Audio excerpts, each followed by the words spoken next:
Salut à tous, on se retrouve pour l'épisode 2144 du Zap Image. On commence aujourd'hui en ce vendredi 3 février avec un anniversaire aujourd'hui. C'est celui de Enzo Lefebvre, le joueur de Lorient. Il fête aujourd'hui ses 23 ans. Bon anniversaire à lui.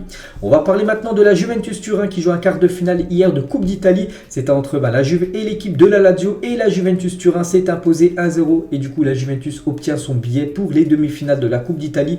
Donc c'est le défenseur brésilien Bremer, l'unique buteur du match, un but juste avant la mi-temps, donc voilà, victoire 1-0, mais surtout qualification, c'est ça qui est le plus important du côté de la Juventus. On peut voir que la Juve a ses 12 tirs, 5 tirs cadrés, un but. La Lazio c'est seulement une frappe cadrée, trop d'imprécision on peut dire pour les attaquants de la Lazio. Donc voilà, victoire logique et méritée de la Juventus qui accède au dernier carré de cette Coupe d'Italie. Et on peut voir le programme des demi-finales. Donc il y aura la Juve contre l'Inter Milan. N'oubliez pas que ce match joue double confrontation, match aller plus match retour. Donc le match aller ça se jouera début avril, match retour fin avril. Voilà, c'est dans quasiment 2 mois qu'on connaîtra l'affiche de la finale. Et l'autre demi-finale, c'est entre la Fiorentina et Cremonese, cette équipe surprise qui a quand même éliminé l'équipe de l'AS Roma, là, c'était cette semaine, et l'équipe de Naples, il y a quelques semaines. Donc là, cette fois-ci, ce sera la Fiorentina au programme pour l'équipe actuellement 20e de Serie A. Ça, ils n'ont toujours pas gagné en championnat, mais ils ont éliminé quand même l'AS Roma et Naples lors des 2 derniers tours de Coupe d'Italie. C'est incroyable.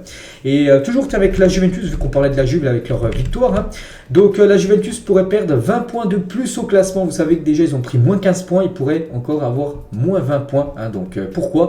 Donc selon la Carrière dello Sport, donc un journal italien, le procureur de la FIGC, Giuseppe Cine, va demander à ce que 20 points soient retirés au club pour manœuvre salariale. La Juve serait alors dernière de Serie A avec 3 points. Donc voilà, s'ils prennent 20 points en moins, ils n'auront plus que 3 points et ils seront à 15 points de l'avant-dernière place. Donc en gros, ils seraient quasiment relégués en Série B. Donc concrètement, il est reproché à la Juventus d'avoir affirmé que ces joueurs ont renoncé à 4 mois de salaire durant la pandémie. En réalité, ils n'ont renoncé qu'à un seul mois. Ils ont encore enregistré des faux documents, tout ça. Ils ont triché, on peut dire, puis ils se font prendre. Puis du coup, voilà, ça peut être vraiment dramatique. Ils ont déjà pris 15 points. Ils pourraient encore avoir 20 points en retrait. Donc on verra. Dès que j'en sais plus, je vous dirai tout ça sur l'équipe de la Juventus Turin. On continue avec les rencontres. Hier, il y avait aussi un match en Liga, le Real Madrid contre l'équipe de Valence. Et le Real Madrid s'est imposé 2-0. Donc Marco Asensio et Vini Junior, les 2 buts ont été inscrits dès la reprise de la seconde période, à la 52e et à la 54e minute. Après, le match n'a plus bougé. Paulista prend un carton rouge, logique, on va revenir sur le rouge qu'il a pris, le défenseur de Valence. On peut voir les stats de la partie, donc voilà, rien à dire. Le Real Madrid mérite totalement sa victoire avec beaucoup de possession de balle, beaucoup de tirs, 7 tirs cadrés, 2 buts. Ils auraient pu marquer plus de buts dans cette rencontre. Bon, ils gagnent le match, c'est ça le plus important. Et le Real Madrid à domicile, ça performe énormément. Donc le Real enchaîne avec un 17e match sans défaite à domicile, toute compétition confondue. Du coup, aller prendre des points en Santiago Bernabéu, c'est compliqué pour les équipes visiteuses. 17 matchs d'affilée sans défaite à domicile pour le Real. Et le Real Madrid suit la cadence, donc la cadence infernale du FC Barcelone qui gagne match par match. Et c'est un peu la même chose pour le Real Madrid. Donc il y a toujours 5 points d'écart. Voilà, le Barça 50 points, le Real Madrid 45 points. Donc voilà, hier c'était le dernier match, la 19e journée. En gros, là c'était ce soir. Et hier, le match du Barça, c'était des matchs en retard. Voilà, puisque ces 2 affiches devaient se jouer normalement lors de la semaine de Super Coupe d'Espagne. Du coup, voilà, maintenant tout le monde est au même nombre de matchs, 19 matchs. On est en plein milieu de la saison de Liga. Et on peut voir que c'est le Barça en tête, 50 points. Le Real Madrid, 5 points en retard. Il reste encore 19 matchs pour cette fin de saison. On peut voir les unes aujourd'hui en Espagne, version Real Madrid. Donc la une du journal AS. Donc Madrid en gros continue, on va dire, sa belle performance. Et la une du journal Marca, donc 3 points. Et 3 aussi soucis, 3 négatifs on peut dire. Donc on peut le voir dans la une du journal Marca, c'est tout en bas. Et on va commencer avec le premier point qui est très négatif malgré la victoire. C'est la blessure de Karim Benzema. Et ça bien sûr c'est pas bon pour le Real Madrid. Un gros coup dur pour le Real Madrid. Benzema sort sur blessure. Donc il est sorti à la 60e minute de jeu. Donc le 9 est rentré directement au vestiaire en boitant. Donc voilà, ça sent pas bon. Voilà une petite photo de Karim Benzema lors de sa sortie à l'heure de jeu sur blessure.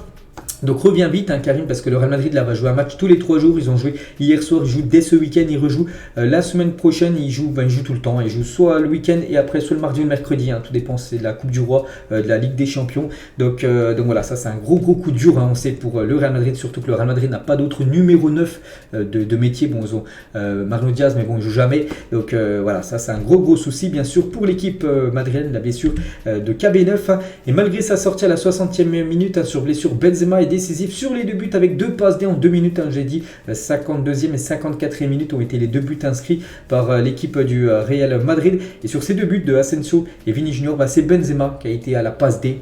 Donc voilà, il a quand même été décisif. Donc voilà, le point noir pour Karim, c'est qu'il sort sur blessure. Donc voilà, une petite photo du match hier, une telle magnifique talonnade de KB9. Et l'autre gros coup dur aussi pour le Real Madrid, c'est pas qu'il n'y a pas que Benzema qui est sorti sur blessure, il y a aussi Militao qui a cédé sa place en raison d'une gêne à l'adducteur droit. Donc voilà, aussi on lui envoie beaucoup de force, un gros rétablissement. Ça fait penser un peu au Paris Saint-Germain, qui a perdu un attaquant, Mbappé, et aussi un défenseur lors du match contre Montpellier. Donc là, le défenseur, voilà, c'est Militao, et au PSG c'était Ramos. C'est un peu la même chose, les gars. Ils perdent 2 joueurs cadres, le PSG et le Real Madrid avant la Ligue des Champions. Ce sera le Bayern pour le PSG, Liverpool pour l'équipe du Real Madrid.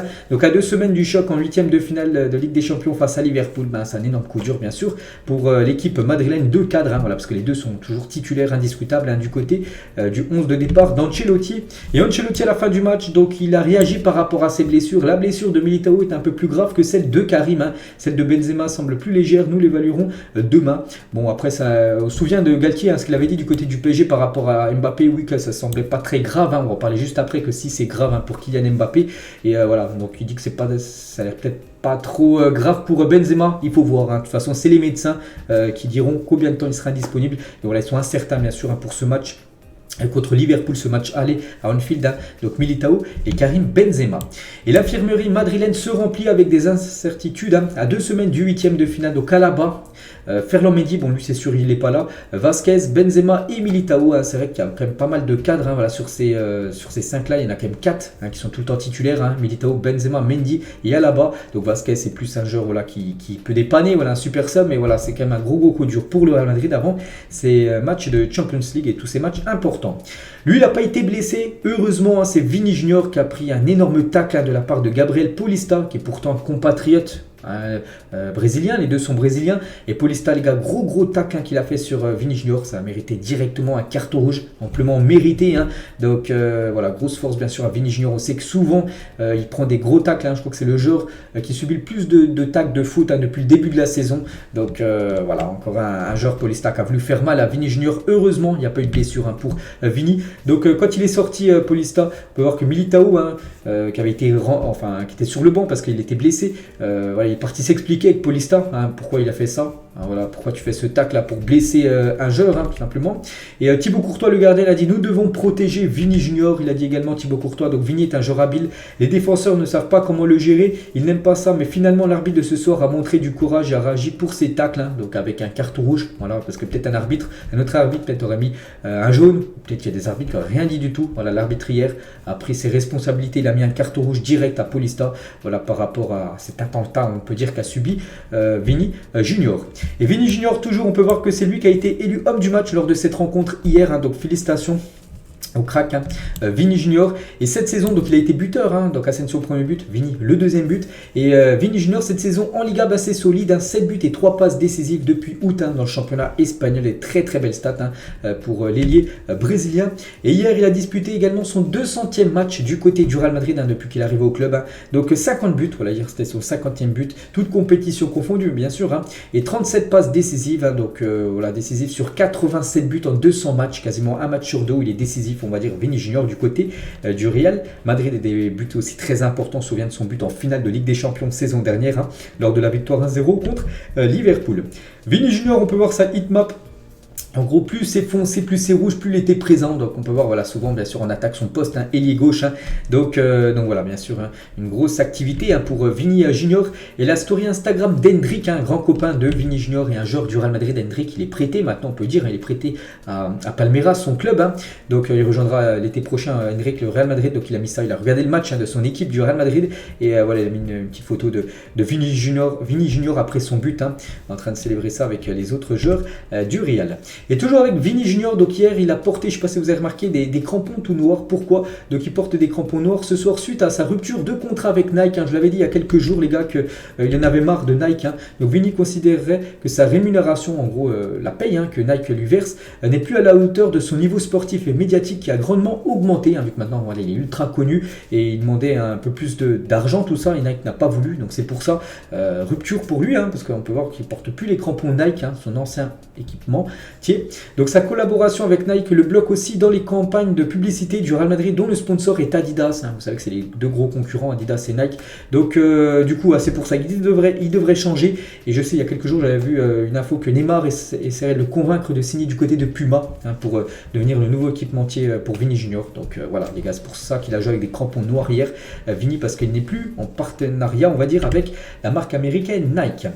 On a parlé des blessures tout à l'heure. Heureusement, lui aussi n'est pas été blessé parce que regardez la grosse semelle qu'il a pris. Pas de carton pour cette semelle de Castillejo sur Camavinga. Donc ça, bien sûr, ça mérite déjà un jaune. Il y a des arbitres qui mettent un rouge, mais même un rouge, les gars, ça n'a pas été un scandale. Donc le joueur de Valence n'a rien pris quand même sur ça. Et il fait bien sûr, il fait exprès là. Là, il voit où il met son pied. Et là, regardez, en plus, il regarde bien où il met son pied. Et il met un gros tacle. Donc oui, ça mérite même un carton rouge, ça, les gars. C'est même pas un jaune, c'est un rouge. Voilà, pour vous dire que voilà que l'arbitre là n'a pas été à la hauteur, parce que là c'était carton rouge direct. Et Camavinga qui a joué hier défenseur gauche, Ancelotti l'a dit à la fin du match, Camavinga n'aime pas vraiment jouer latéral gauche parce qu'actuellement il dépanne Ferland Mendy qui est blessé. Donc il a dit mais moi j'aime ça. Voilà, Ancelotti il aime jouer, il aime faire jouer on va dire Camavinga au poste de défenseur gauche du Real. Mais bon, le joueur français lui préfère bien évidemment le milieu de terrain. Ceballos les gars, gros match de Ceballos. Regardez tous les ballons touchés, il en a touché 108. Donc il a tenté 108 passes, il y en a eu 103 qui ont été réussies, 2 passes. Voilà, toutes les flèches vertes, c'est une passe réussie. Il y a quelques flèches rouges, les seules loupées on va dire par le joueur Ceballos qui est en fin de contrat en fin de saison avec l'équipe du Real. Aujourd'hui du football, regardez une journée de Ligue 2 ce soir, donc à 20h45 il y a tous ces matchs. Donc par exemple le leader Havre joue contre le Paris FC, Bordeaux qui est 3e joue du côté de Pau FC et l'équipe de Sochaux 2e joue du côté de Rodez. Donc concernant Saint-Etienne, qui n'est pas dans les premières places, mais bon ils vont jouer le maintien. Donc je crois qu'ils jouent demain à Saint-Etienne, ils doivent jouer contre Annecy, donc victoire obligatoire de Saint-Etienne bien sûr s'ils veulent avoir l'espoir de rester en Ligue 2. Il y a aussi des affiches dans les gros championnats Bundesliga ce soir. Leverkusen se déplace du côté de Augsbourg, Chelsea reçoit l'équipe de Fulham et Bilbao reçoit l'équipe de Cadix. Au programme ce soir on parlera de tous ces résultats, que ce soit la Ligue 2 ou de ces 3 résultats demain midi. Et concernant le match de Chelsea qui reçoit Fulham, donc voilà, c'est quasiment un derby vu que les deux équipes sont dans la ville de Londres. Donc Enzo Fernandez devrait bien être dans le groupe de Chelsea pour affronter Fulham. Donc du coup maintenant ce soir, voilà, il devrait être dans le groupe. Après est-ce qu'il va commencer titulaire, rentrer en cours de jeu, j'en sais rien, mais voilà, il sera certainement dans le groupe, il devrait jouer ses premières minutes ce soir du côté de ce nouveau club des Blues, le meilleur jeune joueur de la dernière Coupe du Monde. Et Graham Potter, donc le coach de Chelsea, revient par rapport au feuilleton Hakim Ziyech. On sait que ça a été un flop, son feuilleton de transfert du côté du PSG. Donc il a dit Ziyech est à la disposition de l'équipe. Donc Ziyech rentre en Angleterre et s'est entraîné avec nous. C'est un joueur professionnel parce qu'il est revenu en Angleterre parce qu'il est à Paris. Il était bien du côté du camp d'entraînement, la Factory, ça s'appelle, voilà, à Paris, pour signer son contrat. Donc lui c'était ok, c'est juste Chelsea qui n'a pas envoyé à temps on va dire les documents, mais lui il était bien à Paris, Ziyech. Donc il est rentré en Angleterre, il s'est entraîné, c'est un joueur professionnel, il comprend la situation, il est désormais à la disposition de l'équipe. Donc voilà, bien sûr c'est dommage parce qu'il aurait énormément servi, surtout qu'on sait qu'Mbappé va être forfait là pour les prochaines semaines. Et Ziyech il aurait certainement pu avoir une place de titulaire lors du match contre le Bayern. Et tiens, on va parler les gars de Kylian Mbappé. J'en ai parlé hier, j'avais dit que ça sentait pas bon du tout voilà, concernant sa blessure. Bon, Galtier disait que c'était pas trop grave tout ça, donc il en savait rien du tout, Galtier bien sûr, vu que voilà c'est officiel. Donc dans un communiqué, le PSG annonce que Kylian Mbappé souffre d'une lésion de la cuisse gauche au niveau du biceps fémoral, donc blessure, comme je l'ai dit, musculaire, ça n'a pas été un coup. Des fois, un coup, ça peut le faire pour le prochain match. Les blessures musculaires, il faut toujours minimum quasiment un mois d'indisponibilité. Et voilà, donc là, c'est 3 semaines minimum, donc ça peut être un peu plus. Donc le génie français sera absent 3 semaines, ce qui veut dire tout simplement qu'il est forfait contre le Bayern Munich. Voilà, c'est sûr, il ne sera pas là pour le match aller. On ne verra pas Kylian Mbappé au Parc des Princes contre cette équipe allemande.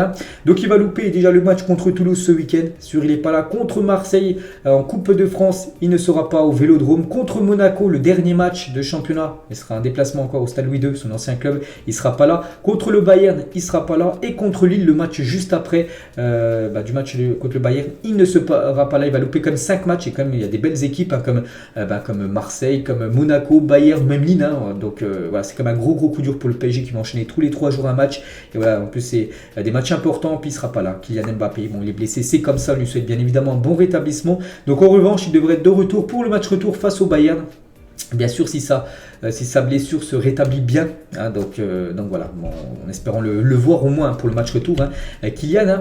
Et le PSG sur le Twitter Football Log, le PSG annonce que Kylian Mbappé sera absent 3 semaines. Supporter parisien, vous croyez à une victoire du PSG contre le Bayern sans Mbappé? Soit oui, soit non, soit ne se prononce pas en gros. Et la plupart maintenant, quand même, plus de 6000 votants, et la plupart maintenant, ça sent pas bon, voilà, sans Kylian. C'est vrai que Mbappé ne fait pas toute l'équipe du PSG, mais voilà, on sait que c'est une pièce maîtresse de l'équipe, et sans Kylian Mbappé, ça sera beaucoup plus compliqué, bien sûr, pour l'équipe du PSG, parce que c'est qui va le remplacer, peut-être Hugo Ekitike. Hugo Ekitike et Mbappé, c'est pas du tout, bien sûr, la même chose. Et sans Mbappé, Léo Messi et Neymar seront-ils frappés fort face au Bayern? On espère, c'est vrai que maintenant qu'il y en a un au moins, donc voilà, tous les espoirs seront mis sur ces deux-là, sur Messi et Neymar, par rapport à l'attaque parisienne. Concernant Ramos aussi, qui était sorti sur blessure lors du match contre Montpellier, donc lui devrait être présent pour la réception du Bayern Munich dans exactement 11 jours. On est le 3, c'est le 14 février cette rencontre. Donc sa blessure à un adducteur n'est pas très grave d'après son entourage. Donc voilà, bon, je suis pas sûr qu'il sera là déjà pour le match contre Toulouse. Je pense qu'il va être ménagé forfait. Mais voilà, pour le match contre le Bayern, il devrait être présent. L'ancien défenseur du Real Madrid. Concernant, il n'y a pas que des mauvaises nouvelles du côté du PSG, il y en a quand même quelques-unes de bonnes. Kimpembe qui est blessé depuis pas mal de temps, donc était de retour à l'entraînement aujourd'hui. Ça c'est une bonne nouvelle bien sûr, à 10 jours à peu près de ce match contre l'équipe du Bayern. Donc je ne sais pas s'il sera présent contre Toulouse là ce week-end, mais voilà, il a repris l'entraînement et maintenant bien sûr son but lui c'est d'être présent contre l'équipe allemande en Ligue des Champions. Concernant Marco Verratti qui avait pris un rouge, souvenez-vous, contre l'équipe de Reims, il avait joué 10 minutes, il avait déjà pris un rouge sur un gros tacle qu'il avait fait sur un joueur de Reims. Donc il a pris 2 matchs de suspension, plus 1 avec sursis. Donc il a déjà purgé 2 matchs contre Montpellier où il n'était pas là. Donc il manquera aussi le match contre Toulouse. Il sera suspendu là ce week-end. Mais il sera bien présent pour OM PSG en Coupe de France. Voilà, concernant Marco Verratti, encore un match à purger par rapport à son carton rouge pris lors du match contre Reims. Quelques déclarations de Léo Messi tout d'abord. Léo Messi, quand il est revenu au PSG, au camp des loges pour s'entraîner, où il a reçu cette aide d'honneur, il a dit à mon hommage par le PSG, je n'aime pas ce genre de choses, même si j'apprécie et que c'était quelque chose de très gentil, j'ai honte d'être dans le centre et d'être traité de cette façon, mais c'est agréable d'avoir la reconnaissance des gens à Paris, par rapport à tout le monde qui l'a salué ou l'a félicité par rapport à ce titre de champion du monde, toujours avec Léo Messi sur sa relation avec Mbappé depuis le retour de la Coupe du Monde. Il a dit oui, nous avons parlé du jeu, des festivités que nous avons eues. Peut-être Mbappé et Messi ont réagi par rapport à Martinez, tout ce qu'il avait fait sur Kylian Mbappé avec la poupée, tout ça, souvenez-vous, lors de la parade du bus argentin. Il a dit rien de plus, mais ça va bien, vraiment bien. La vérité est qu'il n'y a pas de problème avec Kylian, bien au contraire. Voilà, vraiment la relation est très très bonne entre Mbappé et Léo Messi. C'est Léo Messi qui l'a dit. Et toujours avec Messi, il ne comprend pas les reproches sur l'attitude de l'Argentine lors du quart face aux Pays-Bas et rejette la faute sur les Néerlandais. Souvenez-vous, c'était très très chaud en fin de match. Par exemple, là, c'était lors de la séance des tirs au but, ils avaient nargué. On peut voir les Argentins comme les Néerlandais. Il y avait quasiment, pas une bagarre à la fin du match, mais bon, c'était très très chaud. Il a dit Messi, nous nous sommes toujours comportés de manière exemplaire sur et en dehors du terrain. Eux, ils n'ont eu aucune sorte de fair play. Donc voilà, il reproche surtout aux Néerlandais d'avoir pas été fair play lors de ce quart de finale de Coupe du Monde. On va parler cette fois-ci de Raphaël Varane, une énorme info, bon je pense la plupart le savent, et ça fait la une du journal L'équipe aujourd'hui. Raphaël Varane prend sa retraite avec l'équipe de France à seulement 29 ans. Donc voilà, on pense qu'il aurait pu jouer encore quelques années. Dans 29 ans, il dit stop avec les Bleus. Donc c'est le troisième joueur de l'équipe de France, vainqueur de la Coupe du Monde 2018 à dire stop après Lloris, après Mandanda. C'est Raphaël Varane, il y a Matuidi aussi qui avait annoncé sa retraite. Donc c'est le troisième en gros à avoir joué la dernière Coupe du Monde, on va dire plutôt, avoir pris sa retraite. Donc voilà. Le défenseur de Manchester, champion du monde 2018 avec les Bleus, a annoncé hier qu'il mettait à fin sa carrière internationale. Un départ qui laisse un vide en équipe de France. Donc voilà, c'est une référence bien sûr, Varane en équipe de France. Et il dit stop les gars, il prend sa retraite internationale. Donc ça c'est quelques messages qu'il a pu mettre sur son réseau Instagram. Donc on va revenir, donc le moment est venu pour la nouvelle génération de prendre le relais. Nous avons un groupe de jeunes joueurs talentueux qui est prêt à prendre la relève, qui mérite d'avoir sa chance et qui a besoin de vous. Du plus profond de mon cœur, merci. Il a également dit, enfant, je me rappelle avoir suivi France 98, je rêvais de faire comme nos héros. Et 20 ans après, j'ai vécu l'une des plus belles expériences de ma vie, cette Coupe du Monde remportée en Russie, de celles qui m'ont rendu vraiment fier. On a ramené la coupe à la maison, je ne l'oublierai jamais, cette Coupe du Monde 2018 remportée. Et pour finir avec lui, donc représenter notre magnifique pays pendant une décennie a été l'un des plus grands honneurs de ma vie. À chaque fois que j'ai porté ce maillot de l'équipe de France si spécial, j'ai ressenti une immense fierté. Donc voilà quelques messages qu'il a pu dire. Raphaël Varane, et c'est vrai que ça reste une légende totale, que ce soit en équipe de France ou dans tous les clubs où il est passé. Avec les Bleus, il a quand même remporté une Coupe du Monde, ce qui est énorme. La National League, avec ses clubs, donc surtout avec le Real Madrid, 4 Ligues des Champions remportées, 3 Ligas, une Coupe du Roi, 3 Super Coupes d'Espagne, 3 Super Coupes d'Europe et 4 Coupes du Monde des clubs. Donc avec Manchester United, son club actuel, il va continuer à jouer. Bien sûr, c'est seulement avec l'équipe de France qui prend sa retraite. Donc voilà, on peut quand même lui souhaiter une bonne retraite, on va dire, et lui dire merci aussi par rapport à tout ce qu'il a apporté. Mais bon, voilà, 29 ans, pour nous, ça passe un petit peu mal. On voulait le voir encore jusqu'à la prochaine Coupe du Monde, au moins. Raphaël Varane et Jérôme Roten sur la retraite internationale de Varane, il dit c'est un désastre d'entendre ça, de ne plus porter le maillot de ta sélection à 29 ans, c'est un devoir de représenter son pays quand tu as 29 ans et que ton club te permet de rester au haut niveau. C'est vrai que je pense que Deschamps comptait sur lui au moins jusqu'à la prochaine Coupe du Monde en 2026, puis là vraiment il arrête à 29 ans. Je trouve que c'est jeune quand même, parce que voilà, c'est quand même un pilier de l'équipe de France en défense. Il a quasiment avoir le brassard, je pense que c'est lui qui allait être capitaine de l'équipe de France, et non, il dit stop. Varane, donc Deschamps, il avait mis un petit communiqué aussi. Donc je comprends ses arguments et respecte sa décision, même si elle peut sembler regrettable, parce que même Deschamps bien sûr est déçu qu'il arrête. Bien évidemment, je ne peux pas tourner cette page sans une certaine émotion compte tenu des liens que nous avons tissés depuis août 2012, depuis que Deschamps a pris ce groupe équipe de France et que Varane bien sûr était déjà présent. Mbappé les gars sur Instagram, merci Raph, le meilleur pour la suite. Voilà ce qu'a pu mettre Kylian Mbappé sur sa story Instagram par rapport à la retraite internationale du défenseur Raphaël Varane.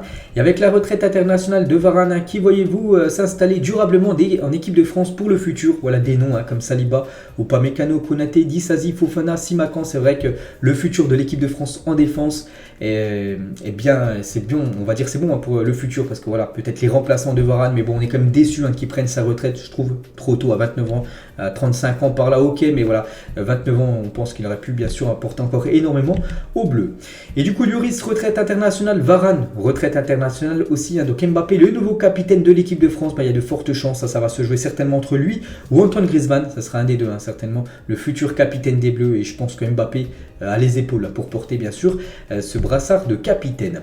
On va parler d'un autre Français, bon lui il n'annonce pas du tout sa retraite, vu qu'il est en tout début de carrière avec l'équipe de France, et carrière tout court, c'est Randal Kolo Muani, et revient sur l'arrêt d'Emiliano Martinez en toute fin de finale de Coupe du Monde. C'est la première fois qu'il s'exprime par rapport à vous savez ce qui s'est passé à la 122e minute et 40 secondes où face à face avec Martinez, et Martinez le sauve, voilà, c'est cette action-là, bien sûr, là il y avait but, c'était fini, on aurait gagné la Coupe du Monde, bref, il n'y a pas eu but.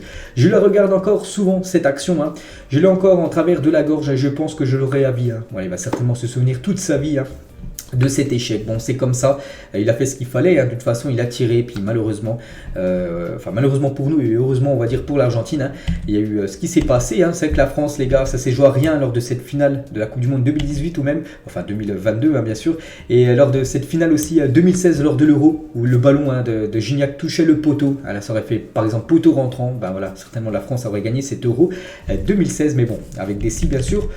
on refait tout. Et toujours avec Kolo Muani, on revient sur lui, donc il a changé également d'agent, donc désormais l'international français a comme agent Moussa Sissoko, donc qui défend également les intérêts d'Ousmane Dembélé du côté du FC Barcelone. On va parler de Fofana qui a joué aussi la Coupe du Monde et même la finale. La célébration des Argentins me laisse forcément un goût amer, surtout que ce type de trash talking n'est pas dans la culture foot. S'ils ont fait ça autant, c'est parce qu'ils savent qu'ils n'ont pas battu n'importe qui, qu'ils ont battu l'équipe de France. C'est pour ça qu'en gros, ils ont voulu narguer à fond les Bleus, ces Argentins. Voilà ce que dit Fofana. On va parler d'un autre Fofana, cette fois-ci Wesley Fofana. Ils ont le même nom de famille, mais bon, c'est pas les mêmes, bien sûr.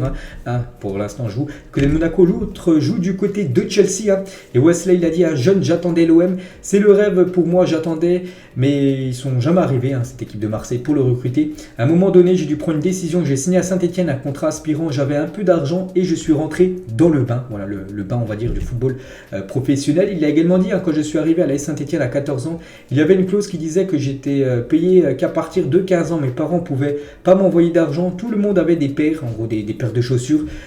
J'étais le seul avec des fausses. Ils prenaient des contrefaçons en gros. Heureusement, des anciens m'ont aidé financièrement.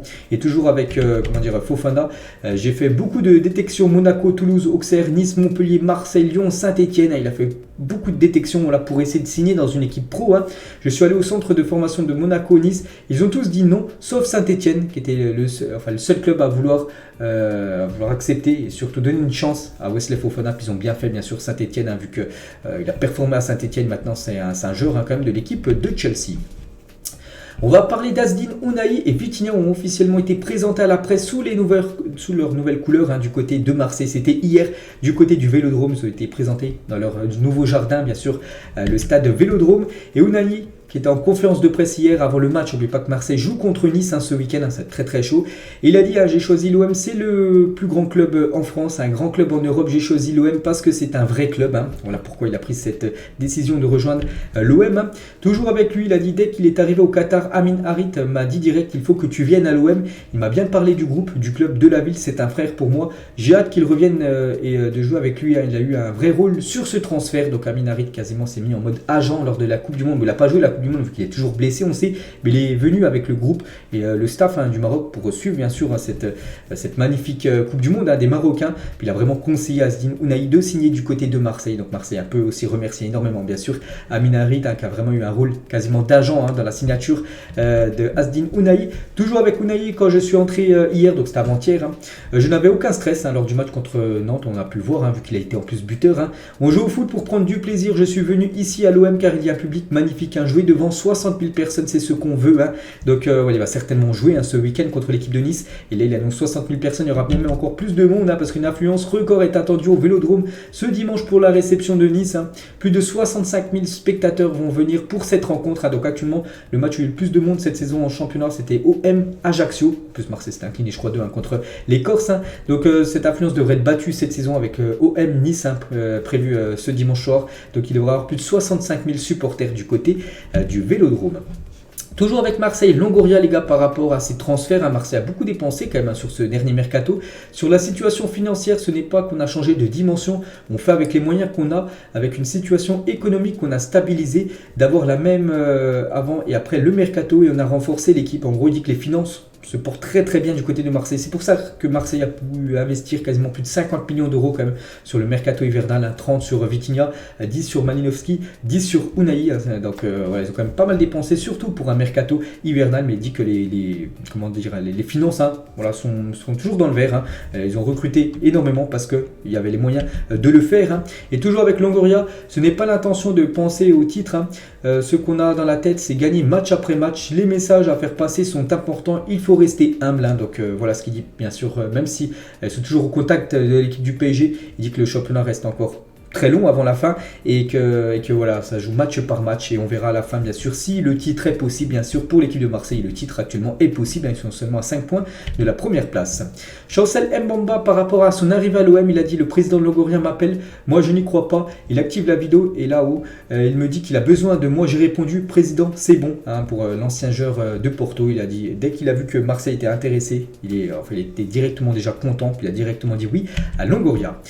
Tiens, on va parler d'un ancien Marseillais, c'est André Ayew. Et officiel, André Ayew signe du côté de Nottingham Forest. Il y a toujours des transferts qui se font toujours après la période de mercato. Et lui, c'en est un. Donc André Ayew rejoint cette équipe de Nottingham Forest.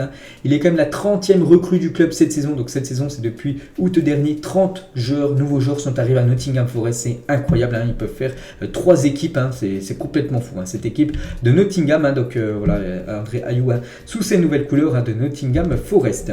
Et lui aussi, on sait qu'il a rejoint cette équipe de Nottingham Forest. C'est Keylor Navas. On n'a toujours pas vu officiellement. Keylor Navas avec un maillot de Nottingham. Voilà les premières photos de Nottingham de Keylor Navas sous ses nouvelles couleurs de Nottingham Forest.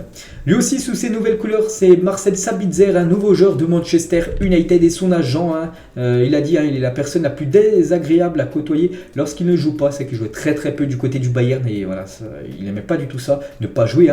Donc il déteste ça, ne pas jouer. Donc, mais c'est une bonne mentalité. C'est à ce que ressemblent les joueurs qui veulent toujours gagner. Donc après, est-ce qu'il jouera plus du côté de Manchester? J'en sais rien. Mais voilà, il déteste être sur le banc, ne pas jouer. Sabitzer. Donc on verra s'il aura du temps de jeu du côté des Red Devils. On va parler du Barça qui a loupé un renfort, on va dire une recrue, pour seulement 18 secondes lors du dernier mercato. Donc le Barça a loupé le recrutement du Mexicain Julián Araujo pour 18 secondes à cause d'un bug informatique. Voilà, c'est Matteo Alemany, celui qui gère, on va dire, les transferts du côté du Barça. Il a dit nous n'avons pas pu inscrire Julián Araujo en raison d'une erreur informatique. Tout ça pour 18 secondes de retard. Nous verrons ce que dira la FIFA. C'est un joueur ciblé c'était pour l'équipe réserve, pour le Barça Athletic. Ça n'aurait pas été pour l'équipe première, mais voilà, c'est un défenseur droit qui aurait pu peut-être jouer dans le futur pour l'équipe première, mais il n'a pas pu venir pour seulement 18 secondes.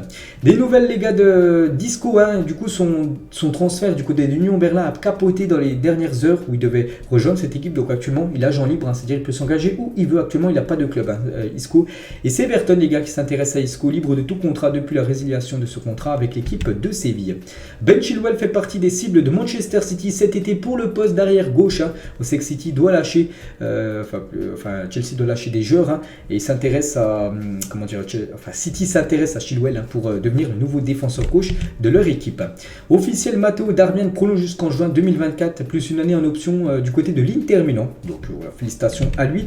Lui aussi prolongé, c'est officiel. Jonathan Gradit prolonge jusqu'en 2026 du côté de Lens. On le félicite également.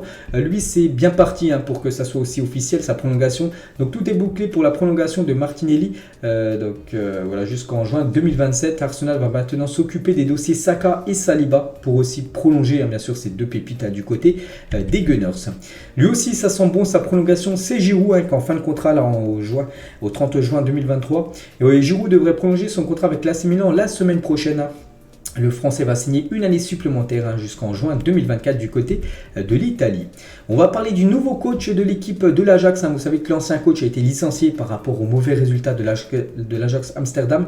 Et du coup, c'est John Ettinga, 32 ans, qui devient le nouveau coach de cette équipe de l'Ajax. C'est tout simplement l'ancien coach U17, des U17 de l'Ajax. Du coup, c'est lui maintenant le nouveau coach de l'équipe première de cette équipe néerlandaise.